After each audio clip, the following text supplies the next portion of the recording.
Hey friends, welcome back to my channel. In this video, I'm sharing with you guys as freshmen what you need to know going into your first year of college. College is overwhelming. I'm not going to put that aside. It is overwhelming. It's a lot. It's new. It's crazy. Even going to Christian colleges, college is still that way. So I'm trying to make it as least overwhelming as possible. If you are coming into Bob Jones as a freshman this fall or next spring, then this is the timestamp you're going to want to make sure you see. First off, I'm going to talk about welcome week. This is like your first week at college.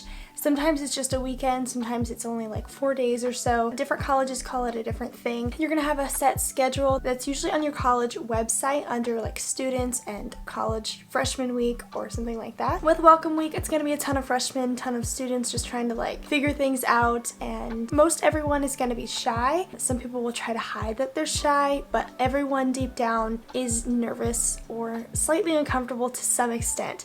So get out of your comfort zone, just introduce yourself. You can just introduce yourself. Hi, my name is Elise. What's your name? That's really simple way to start off. If that feels too weird, then say, hi, I'm a freshman. What's your name? And I'm Elise. You know, I'm studying biblical counseling this year. What are you studying? Something like that. And then be like, oh, hi, I'm Sarah. I'm studying, you know, mechanical engineering or whatever they're studying. Just introduce yourself with a simple introduction. It doesn't have to be anything fancy. You don't have to like know a friend to get another friend. Just say hi, shake people's hands, you know, just keep moving.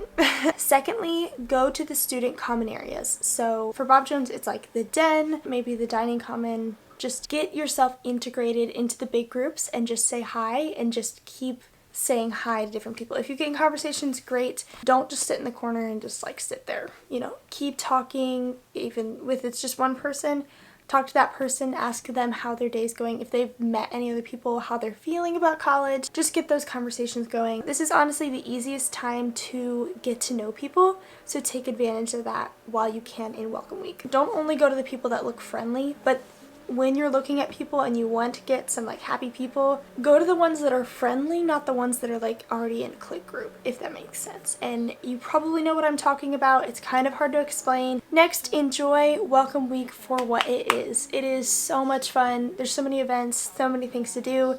It can be overwhelming and stressful, so just look at it as one day at a time. If you can go to an event that's on your welcome week schedule with friends or with a friend that you met, do that. If it's too hard or if it just seems too much to schedule, just go yourself and you'll meet more people there, because most everyone else is also going to be alone going to that event. Definitely go on the tour if you have never been on a tour.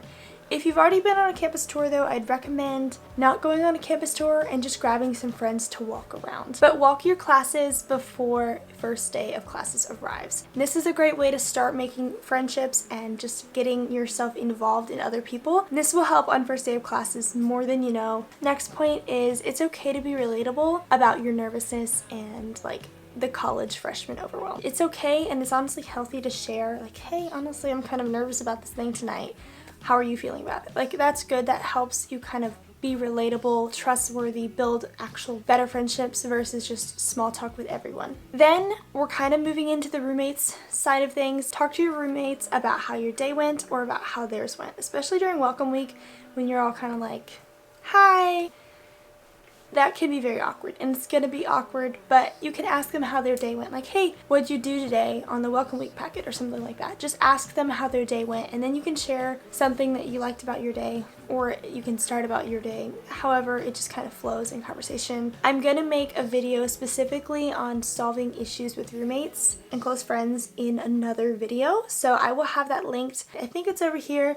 But I'll have that out in the next few weeks, so make sure that you guys subscribe down below if you want to stay tuned to watch that video. Also, about expectations with friends, don't expect everyone to be your best friend. Like, I thought some people that I was getting to know, I'm like, they're gonna be my best friends the whole semester. Like, it's okay to think that, but just make sure you're not putting all your weight on one friend. Try to diversify your friendships and make sure that you aren't stressing about like, this one friend isn't really hanging out with me as much. Really, the goal that you should have is probably like talk to as many people as you can. Like, that will start you off well, because you're not going to keep all those friends. But if you can recognize faces, it'll just help you and that other person feel more comfortable, and then help you potentially pick up a conversation years down the line or something like that if you're in the same class. with each other later. So don't stress about like, I hung out with these friends on the first day of welcome week, but then I'm hanging out with like a totally different group on the 5th day. Or even like halfway through your semester, if your friends totally shift, it's okay. Just keep making friends and investing in those friendships that you have, but not putting all your energy and all your expectations in 1 or 2 friends. A lot of times loneliness doesn't come until later if you're doing a good job of like socializing and stuff like that.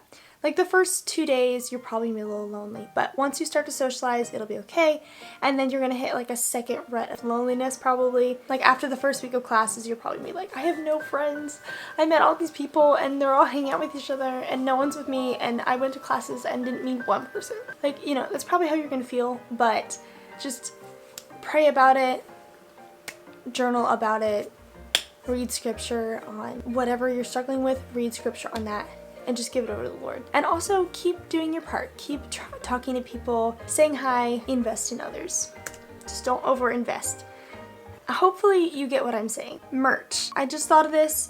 During welcome week, usually you want to go to the gift shop and buy like all the merch. I would encourage you to buy like 3 items max, I would say, at the gift shop. 1 to 2 is probably your safe spot. You're gonna get t-shirts, so I would avoid buying t-shirts at the gift shop. I would buy like a good sweatshirt or a crew neck, maybe a hat if that's your thing. Next, we're gonna go into some general things you should do before you're even at college. Read your school's policies, handbook or rule book. Read it. You probably will have a quiz on it anyways, so if you've already kind of read it or skimmed it at least, it will really help you with the quiz. Besides the quiz point, the reasons you really should want to read your school's handbook is because you don't want to get demerits for something you didn't know existed. Your school has rules, it has rules for a reason. The handbook will most likely explain why they have the rules that they have, because you never want to just like rack up demerits and then have to pay money and be like, well, I didn't even know, you know, stuff like that. Because they're going to expect you to know what's in their handbook before you get there. Secondly, it'll help you automatically be more responsible and potentially even more trustworthy to your friends and especially your professors and leaders that are within your school. Alright, so next we're going to talk about budgeting and saving money. As a college student, you are going to have all your money and you're gonna feel like you're great and you're fine. And you're gonna buy merch and you're gonna buy food, snacks, coffee, all the stuff. The important thing here is to make a budget. I know this is gonna seem way extra if you've never done a budget. I'm gonna make it super simple for you guys. The app EveryDollar, super great. I highly recommend it. I've had it on some of my videos in the past. I will leave the link in the description to download it. It's completely free. You just put in your income, where your income came from, you put in your expenses, where you're spending those expenses, and under what budget category you spent those items. So like food, fun money, clothing, school supplies, textbooks. You're gonna have your own categories, and you can also hopefully have a savings category to where you have your extra money in savings. You have tithe and like all those things in the different categories. If you don't have a college job, still do a budget so that you can see how much is going out. Keep your receipts, and then at the end of the day, just, you know, budget those receipts. After that month, you can look back and see where most of your money went and where too much of your money is going, and then you can make adjustments to your spending the next month. EveryDollar is in the description below for that.